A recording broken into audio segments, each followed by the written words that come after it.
everybody. Welcome back to Leadership Bites. We're really excited to have you with us again today. And we are welcoming our special guest, Sarah Sladek. Sarah is the founder and CEO of XYZ University, one of the nation's only firms focused on generational research, employee engagement, and the development of inclusive intergenerational workplaces. She's also the founder of a membership strategy firm, host of a web show titled Save the Associations. I love that title. The author of 5 books and an accomplished keynote speaker. As a futurist, strategist, author, speaker, and CEO, Sarah's mission is to deliver the next-gen intelligence organizations need in order to be future-focused, foster collaborative cultures, engage young professionals, and realize growth. All very important things. We're so excited to have you with us today, Sarah. Welcome. Well, thank you. I'm excited to be here. Yes, yes. So I'm going to jump right in. Before we started the podcast, I was just kind of fangirling for a moment and telling Sarah how much I have enjoyed her work. In her bio, I mentioned that she's the founder of a membership strategy firm. And those of you who are listening and know me personally know that I spent a big chunk of my career working in membership strategy, membership development. And Sarah is one of those folks that I have always held in very high esteem and look to her work to help inform strategies and the work that I was doing with associations and nonprofits. So fangirling for a moment and super excited to have her with us. We're going to talk about a lot of things today. And I'm really excited and want to kick off by asking you, Sarah, tell us a little bit about your leadership journey. Oh my goodness gracious. All right. So I started out my career as a young professional. I quickly moved into leadership, and I have kind of a funny story where I'd had one job, and it's like my second job. I interviewed for an actual leadership role, and I threw my hat in the ring thinking, oh, we'll see if I actually get this. And I had this great interview actually with a woman CEO, and I got the job. And I Mhm. was shocked, but she did tell me when I got the job that you are going to be one of the, which I didn't know this when I interviewed, you're going to be one of the only women on the team, and Wow. you are going to be the youngest person on the team that Mhm. we've ever had in leadership. And and I walked into that job with just blinders on. I had never really been in a leadership role, and here I was managing people twice my age, mostly Yeah. men. You can imagine how it went. It was really rough. Yeah. Oh my gosh. Yeah. Um, and then I eventually moved into a different role at a membership organization, and that kind of set the trajectory for me wanting to start my own business. But I was also really intrigued when I went to work for that membership association. I was looking around going, because now I'd been a young professional that had an opportunity at a leadership table. I was Yeah. looking around going, wait a second, where are the young people in leadership in this association? And Yeah. why aren't there young people on the board? And don't you think that's going to be a problem down the road? We need to engage young members, so on and Yeah. so forth. And I got that proverbial pat on the head, like, oh, yeah, Sarah, that's really interesting. But we're still young and naive, and this will never be an issue for us. And of course, sooner or later it was an issue because we need to be Yeah. talking about younger people and Yeah. succession planning. But yes, I had, kind of a jump off the cliff leadership Yeah. push. Love that. I love that. And I think we need to hear more stories like that, right? Because there are so many things. I mean, there's certainly something to be said for going through the process and having sort of that stage development. But then there is also a lot to be learned, I think, from people who just sort of got thrown into the fire and had to, or maybe a more positive image might be just sort of jumped in the water and had to swim. right? You just sort of Yeah. had to learn how to swim. And I think that's rich in lessons. So we're going to get a little deeper into that in just a bit. But I'm curious about what fuels your passion for generational research. Well, so many things, and that leadership experience does contribute Yeah, undoubtedly because again, I went in without the skills yeah, and quickly had to learn how am I going to bridge these gaps and bring a team together to collaborate of yeah. multiple generations. And, uh, I experienced a lot of kind of stereotyping and negativity is, oh, really? You're going to be the leader here? I've Mhm. been working here longer than you've been alive, type of thing. Yeah, Um, but I will say, I really, as I reflect back, I really became interested in generations really from the time I was a child because there is a 15-year time span between myself and my older brother. wow. And I thought at a really young age, like, what is going on here? We were raised by the same parents, but we couldn't be more different. But again, 15 years is quite a difference. His Yeah, childhood and upbringing was so incredibly different in terms of what was going on in society, what, yeah, youth were doing, what they were interested in yeah, compared to when I was being raised. So, um, when I look back, it's like even back then I was recognizing that, this is really interesting stuff. I'm kind of interested by what makes people tick. And I'm yeah, also very interested in how, whatever's going on around us in our world and our society, how that shapes and influences our behaviors and yeah. our values. I just find it really fascinating. Absolutely. Absolutely. And I'm glad that you bring that up, the generational difference, because we really are in an unprecedented time, I Mm, think, in yeah. US history. And, as you know, with my day job, I focus on workforce issues, career development, things like that. And so these things are super interesting to me as well. I think we have that in common, and for the first time ever in the US workforce, we have five generations Mm, in the workforce at the same time.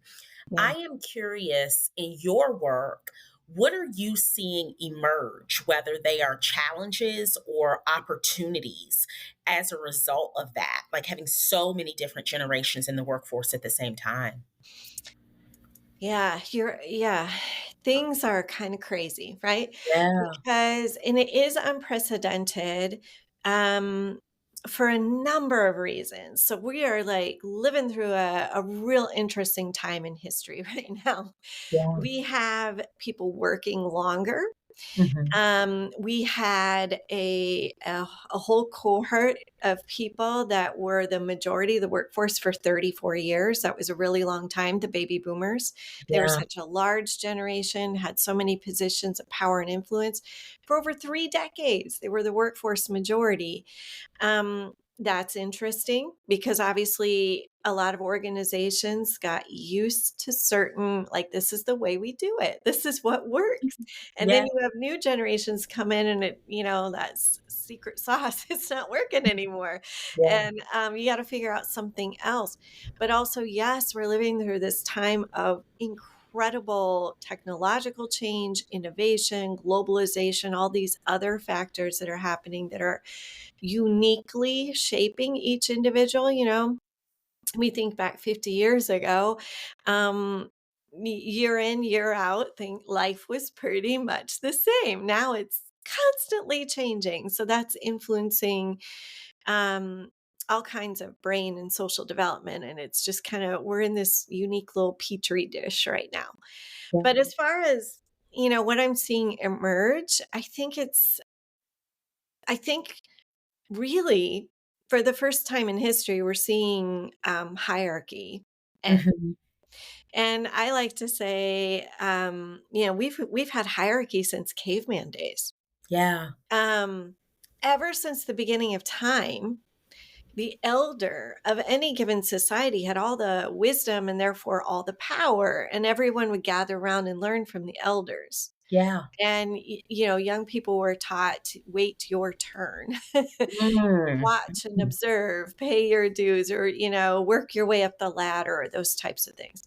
Um, but now, just in recent years, we have seen that literally fade away because we now have more education, uh, Mhm. um, more access to more education, more change happening faster than ever, new skill sets emerging.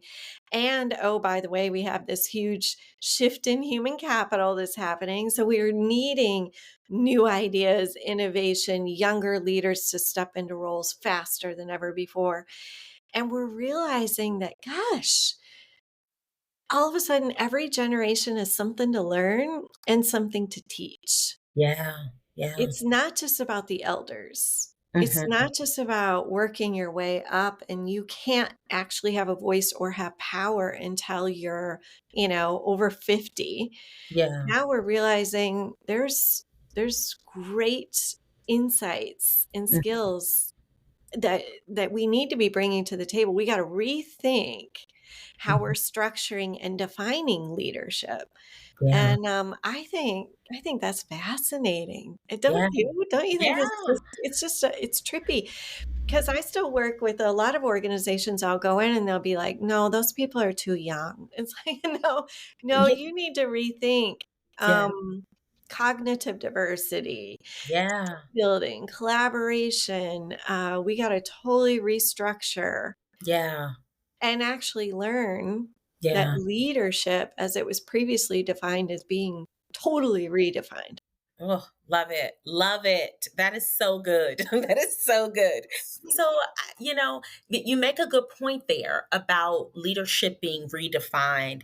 And I think, when we talk about that, I think it's really important to talk about what emerging leaders should be focusing on. So, how do they become, the leaders of today and tomorrow, right? Are there specific things that you think are important for next gen professionals, regardless of industry, to focus on so that they can be better prepared to maybe be taken seriously in these spaces and feel more confident in what they bring to the table?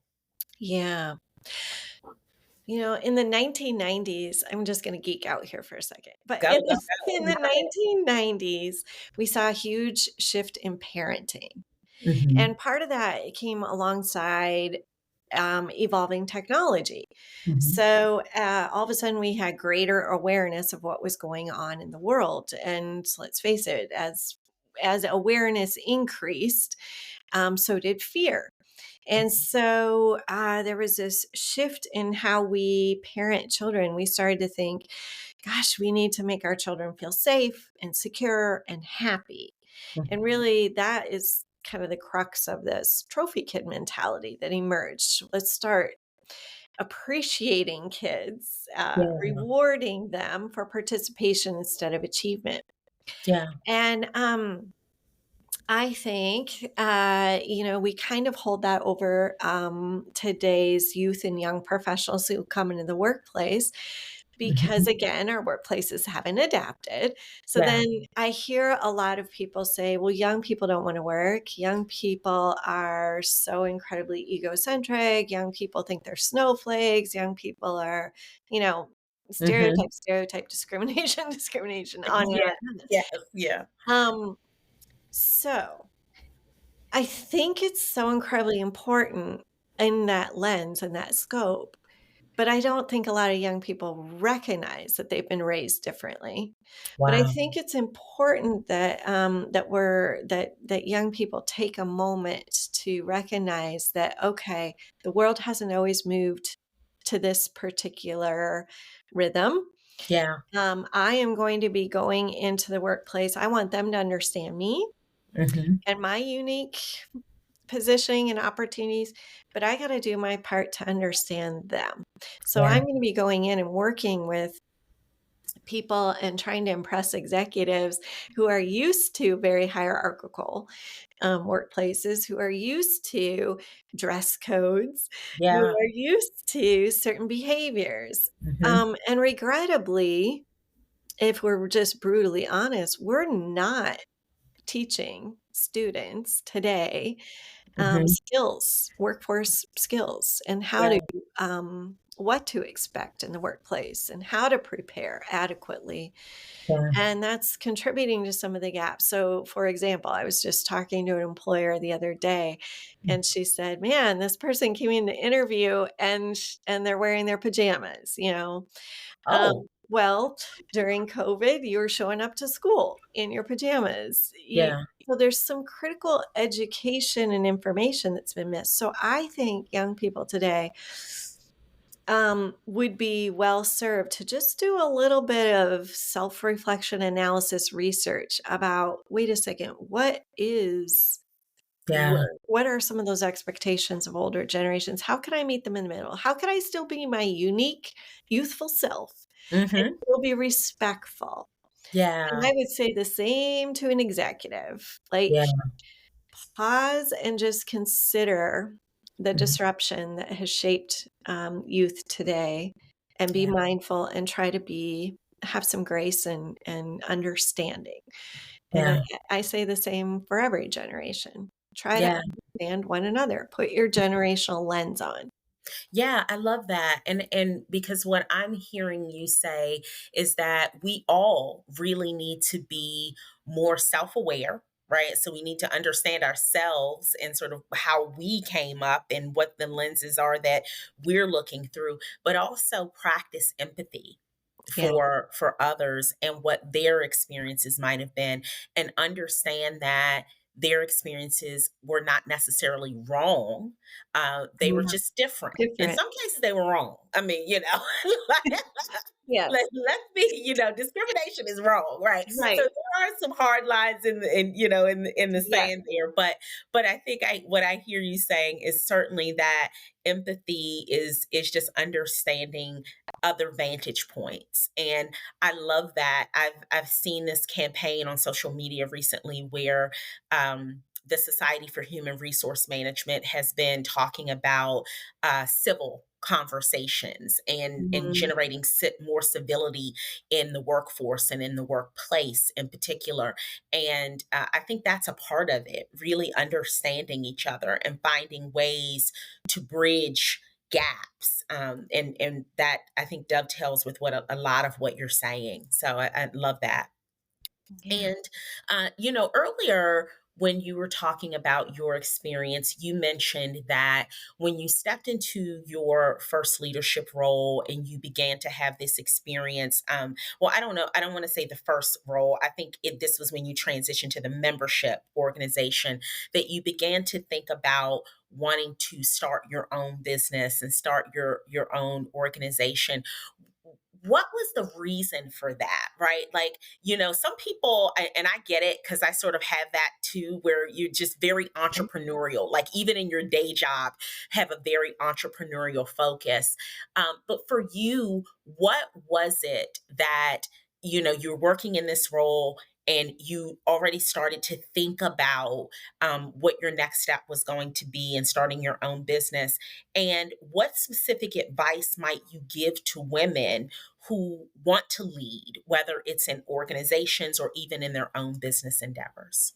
Oh my goodness. I gave you a two-parter I there. just yeah, and I just gotta say, whoever's listening in, I didn't get these questions in advance, so I am flying by the You seat of my did. pants No, here. you She's putting me on the hot seat here. Oh my gosh. All right. So, um, when I started out my business, that was kind of okay because I feel at times like I'm ancient. Don't you feel like a lot of time has passed in just the last Yeah, 10, yeah, 20 years? But when I started my business, it was still like having your own business was still like, "What? Why would you do that?" It was still strange. It was really strange for young people and mm, really even more strange at the time for a young woman. yeah, Um, so, but I think, when I think back, Camille, I was just a naturally very curious person. I had Yeah. started my career in journalism, Mhm. and I just, as I was working in journalism and researching all these industries, because I was a business journalist, Yeah. and hearing time and time again at that time, because I'm a Gen Xer, again, Mhm. sometimes I feel ancient, but at that time, there was already a lot of conversation like, wow, young people today, there's a lot of turnover. Yeah. These industries, these professions are struggling with retention and employee engagement. And I just kept thinking, why? But no one was really asking why. Everyone was just jumping to Yeah. criticism. And I'm over here going, but why? There's got to be Yeah. a reason why. There's not something in the water that all of a sudden, there's something going on. So I think it was curiosity that really drove me to I just got really just really, really wanting answers, and I Yeah. started thinking, "I'm gonna research this. I'm gonna figure this out, and I'm gonna help other businesses figure it out." I love So that that. drove me to start.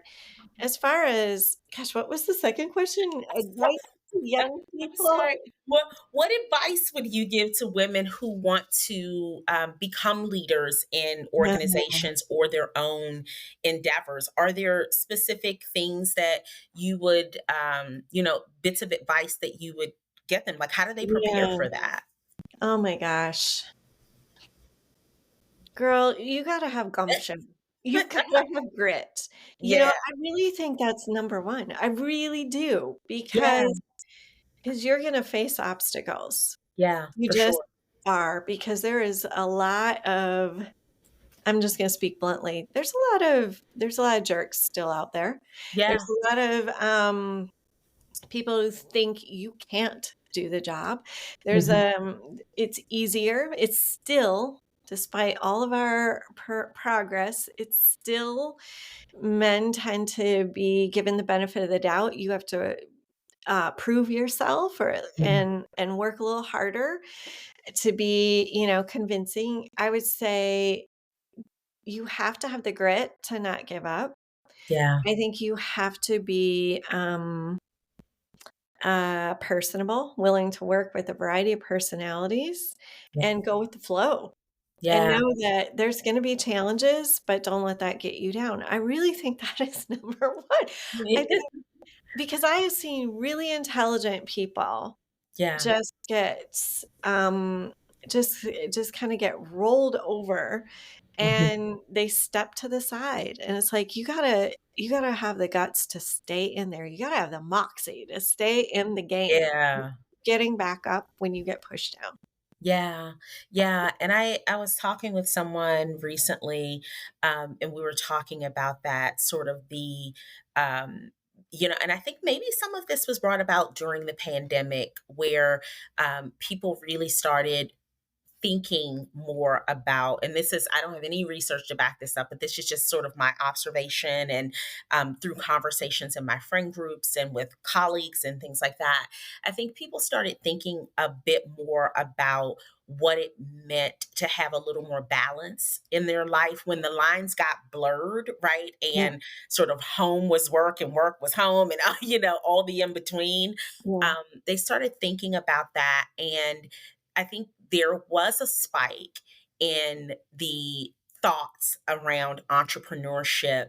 But with that, that's why I try to weave that as a question into every interview that I do with someone who's an entrepreneur, because I think there's also a lot of myths that, oh, entrepreneurs get up at noon every day and they get to do whatever I they want wish. to do. And I know I you'd be wish. surprised what people think, right? No. And it's just not true. Like, it's, I heard one of my friends who is a full-time entrepreneur said it is the hardest job that you will ever have, right? Because it literally has these moments of being feast or famine. You've got to keep going, and so she said a lot of what you said. And so I try to ask that because I know different people are going to have different perspectives on it. But I think it's really cool just to tell people the truth, right? Yeah. Um, And Yeah. that's one of the things, like, we are in this time of unprecedented change, I think, in our world, in our society.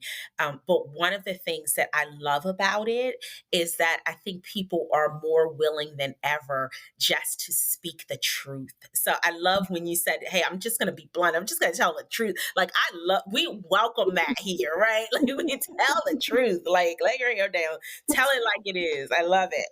Um, and do you think that there's any preparation in particular that women need to focus on? Like, a lot of women I know have gone back and gotten their MBAs or got master's degrees, in other concentration areas, sort of to steel themselves a bit more in the workforce and give them that additional backing that they need. Do you think that that's necessary? Is it something you did? Is something you would advise women to do? So I took one. I was like, I'm going to get my master's. I took one class and then I was done. Yeah. I was Yeah. like, no, I got too much going on. So for Yeah. me, it didn't work. But I would say what I have done is I've really spent a lot of time surrounding myself with other women business owners, Mhm. people I can learn from and be inspired by. I Yeah. spend a lot of time also, enrolling in courses or doing professional development through other leader programs or Yeah. people that I respect the work that they've done, and thought leaders like Michael Hyatt, or others. I read a lot of leadership books.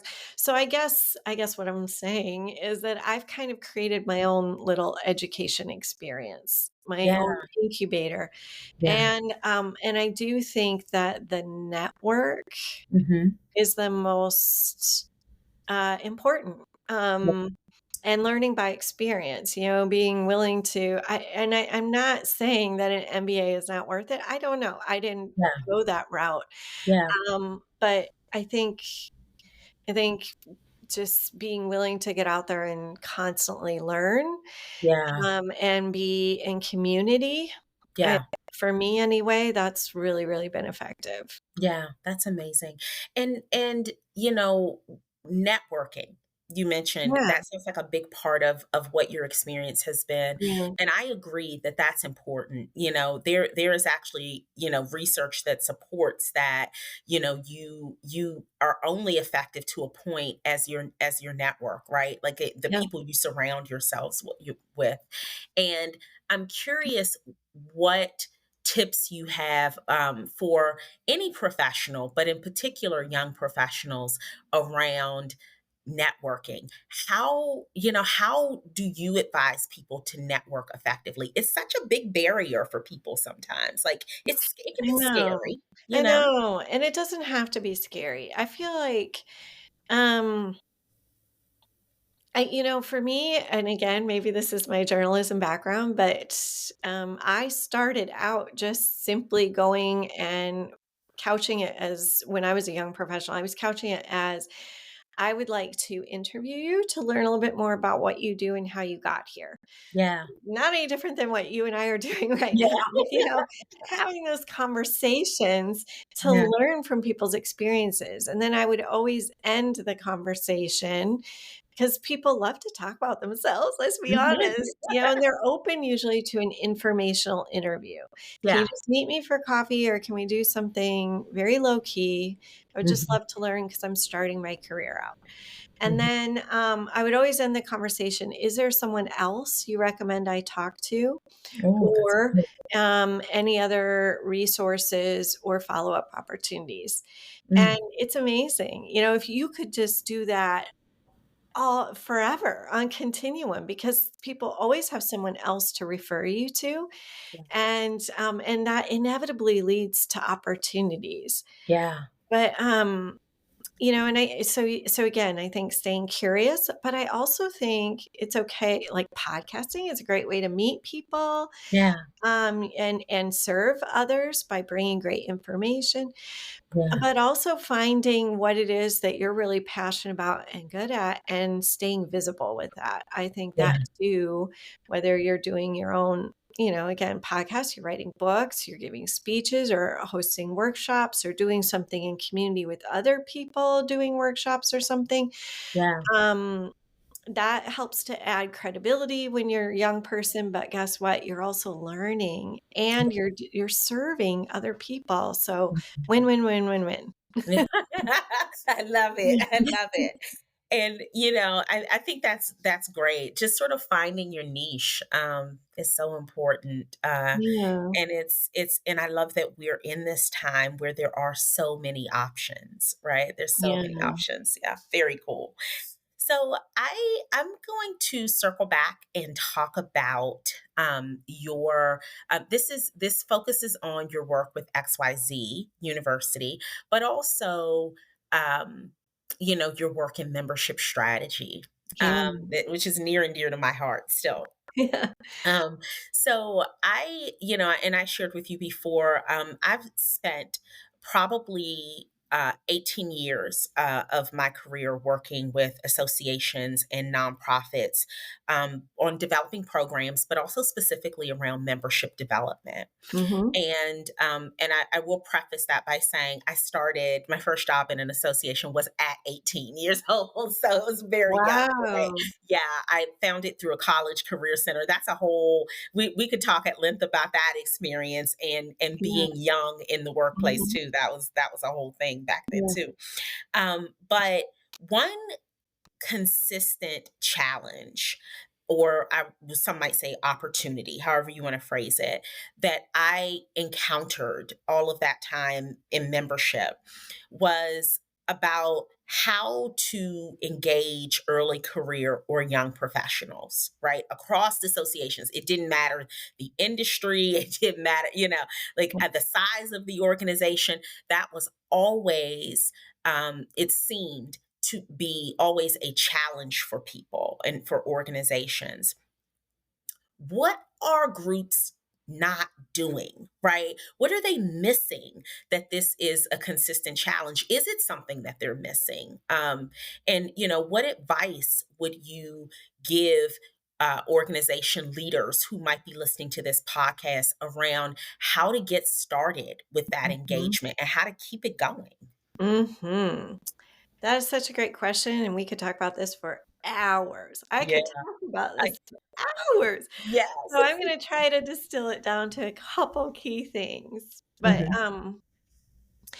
okay, so I mentioned previously that, when technology emerged and then there were shifts in parenting, well, we actually have seen the end of one economy, the beginning of another. And Mhm. I'm sharing that with you because a lot of associations are still in the other economy. Ooh, okay. So, really, to boil it down again, very high level, we've shifted out of an industrial era into what's been referred to as the talent economy. Mhm. Um, and for young people born since 1982, they've been born into the talent economy, which is, fueled by innovation, technology. It's people have a voice and see at the table, whether it's through social media platforms or elsewhere. There's a whole heck of a lot that's happening. It's global, it's remote, it's virtual, it's on demand, all that. And it's chaotic and disruptive. But Mhm. for the previous generations, and we've been in for, obviously for centuries, kind of this industrial era mindset where we organized uh, companies and associations, nonprofits to be try to be predictable, try to Mhm. be strategic, structured, hierarchical, focus on profitability, this idea that you do A, then B, then C, and you work your career up the ladder, and everything's very linear, very organized. Mhm. But Mhm. guess what? For the generations born recently, our world is not Yeah, organized. And yeah. so This is really truly what it boils down to. It's really what it boils down to, in that organizations have not actually looked at their cultures Mm. to say, oh, wait a second, is literally how we are operating, how we're making decisions, how we're governing, how we're engaging our people. Is it relevant today? Mm. Because overwhelmingly, the structures of the past they've come under increasing pressure, and Yeah. we've seen disengagement and decline largely because they have failed to evolve. They Mm. can like, the actual structure of the organization Yeah. needs to change.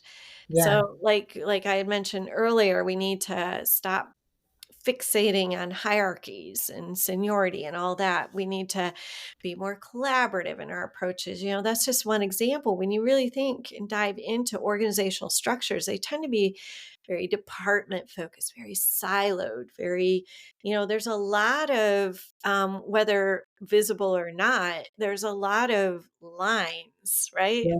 Things that are Yeah. very linear and separate from one Yeah. another.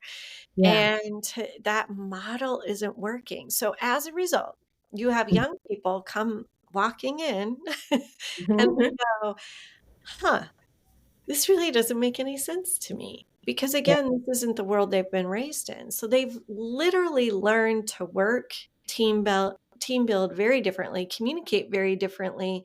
Their expectations are very different. And voila, you've got a huge gap. And Yeah. that's why since the late 1990s, we've heard from workplaces as well as associations that, gosh, we're really struggling to engage young people. And it's just gotten worse and worse and worse. Yeah, yeah, yeah, it has, and that's really powerful, I think. It involves changing the way that we're doing business. And Yeah. so, along that line, you know, organizations that want to do this work, because I think there are some organizations out there who are very well intentioned and they want to do this work, and they don't know where to start. I think they should certainly call you, right? But Yeah. we're gonna go Yeah. ahead and put That'd be that good. out there, right? Like, call Sarah.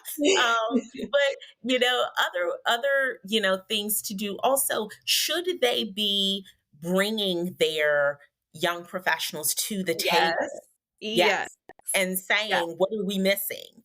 Yes. Yeah. And isn't it silly that, oh my gosh, I can't tell you how many organizations and leaders say to me, we can't get young people. And then I say, well, have you been talking to young people? Well, no.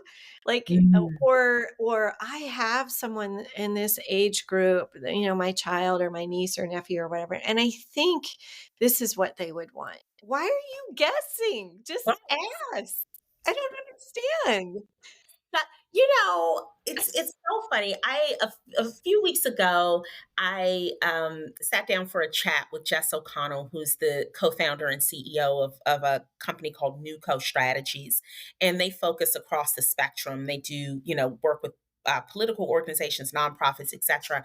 And we were talking about commitment to DEIA and sort of what drove her in that area. And she said something that I thought was really powerful, and it connects very closely with what you're saying. She said, it just makes sense to me. Like, why are you trying to figure it out, and when you could just invite people who are from groups that you are not a part Yes. of to Yes. the table and ask them, how do we talk to your community? How do we, so for example, if you're trying to message to the LGBTQ plus community, why is no one in the room LGBTQ plus? Or if you're messaging to the disabled community, why is no one in the room disabled? And again, people are not a monolith. So even having, I think, a few representatives who are emerging or early career professionals is not going to cover everybody's needs. But to your point, it's a place to start. Right. Yeah. Right. But again, and again, this is such a challenge, or people don't automatically jump to this conclusion. because they're still in that industrial era mindset. Well, no, Yeah. it's only certain people who are in leadership. It's only, or we have to have so many years of experience before you even have a voice.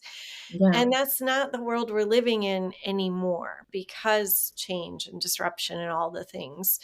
But it's shocking to me that because that industrial era structure, it actually was not community oriented at all. Yeah. It's Yeah. like only the privileged few get to have, a voice.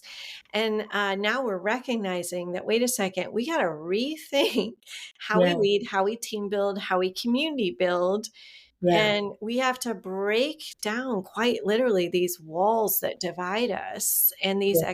these old-fashioned expectations of how Yeah. community building works. So, Sarah, if you're a CEO of any organization, and you are a CEO, but if and you walk into a space where it's very hierarchical, and you're Mhm. seeing these gaps and these barriers, how do you change people? I mean, people who are, to your point, people become very indoctrinated in Mhm. the era, right, in which they came up in because that's their norm. Yep. How do you pull people forward out of that? Yeah, yeah, and it is crazy because we human nature, Yeah, is that we're more comfortable talking to people we have something in common with, and so then we create these echo chambers, yeah, and we're not innovating, we're not staying relevant, we're not community building, none of it. So I literally go into organizations and just disrupt all that. And I urge executives, you're now also hanging out with entry level people. Like, let's mm, find ways to bring everyone, a diverse group of people, to these decision making tables. I love And, that. sometimes you gotta start with something really small, even if it's like coffee chat with the CEO once a month or something like that, where Yeah, but, the charge is on the CEO is that you gotta bring in, 10 people under 35. mm, And what's amazing, or I've gone into groups and had a whole team do this, like, for the next 30 days, try to talk to 30 people under the age of 40 or whatever the case may mm, be. yeah, And then these executives come back to the table and they're like, "Oh, holy crap." Because they actually were forced to literally put themselves in someone else's shoes, and yeah, they're all of a sudden way more emotionally intelligent, and yeah, all of a sudden you're sparking cognitive diversity, which to me is the most powerful thing any organization can do, is really invest in cognitive diversity, which doesn't look at things like race, color, um, gender, sexual we're mhm, moving. Why are we fixating on that? That's mhm, yet mhm, another way we're dividing people into little groups, right? mhm, Let's just talk about, let's bring a diverse group of people of different backgrounds, skill sets, experiences that represent our whole community.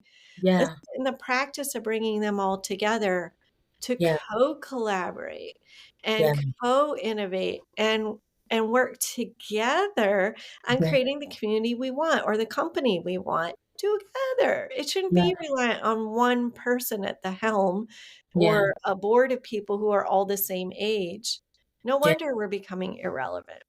I get mm. quite passionate about this. I'm That's good. No, this is I'm loving this. I got like, it's hard to believe. Like we've already been talking for close to 45 minutes, and I could talk to you all day. I mean, it's this is so good. I'm going to throw you a curveball here and ask this question because this is something that in my friend group we've been talking about because we're a cohort, I guess you could say, of people from different ages. So I have friends who are sort of, elder Gen Xers, some who are sort of at the tail end of Gen Xers. What are they calling us Zennials now? Yes. Like, so we're on that Mhm. cusp, right? Between like being right there at the end of Gen X and the beginning of millennial, right?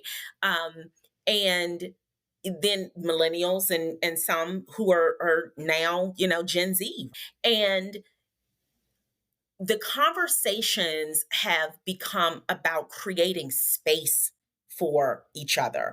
And one of my friends said to me, we've all at some point been young professionals, but as a society, I feel like we, as people get older, there's this perceived lack of relevancy. It's not just young people that are experiencing that. In particular, women experience it as we get older, and then people only want to focus on people who are young. She said, the 40 over 40 is cool, but I'd love to see an organization say, you know what, we're going to do 50 over 50 or whatever. And I just thought that that was a really neat idea.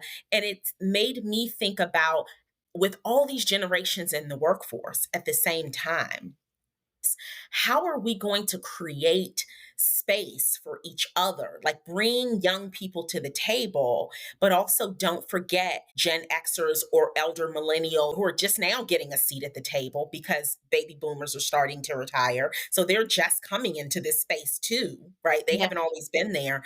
That's a big thing to It think is about. a big thing. Like everybody wants their time to shine, right? Yeah. And Yeah. I think, all these young professional types of awards programs, like what you just mentioned, 40 under 40 or whatever the case may be, those Yeah. emerged in, the last 15, 20 years. They emerged because organizations are going, oh gosh, we can't get young people. So Yeah. let's create something to Yeah. bring them to the forefront and try to engage them and Yeah. recognize them and blah, blah, blah. So then right away, just as what you're saying, somebody feels left out. Like, well, wait Yeah. a second, we've been here, Yeah. where's our recognition? So everybody wants their time to shine. And again, I think that goes back to, yes, our society's changing. Yes, we are all hungry for something to be different. Yeah. We want to feel that sense of belonging and inclusion, Yeah. and and we don't want to overlook anyone. But I think that that's also part of the solution, is Mm. that again, the more that we pull out certain groups to recognize them, the Yeah. more division we actually create.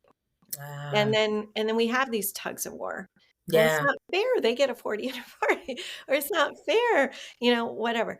So, I think that, I will say one of the best practices I've ever seen, and I talk about it all the time, is an association that, their CEO made this huge bylaw change where they said, okay, first of all, we're getting rid of anything that signifies, um, by a specific type of demographic.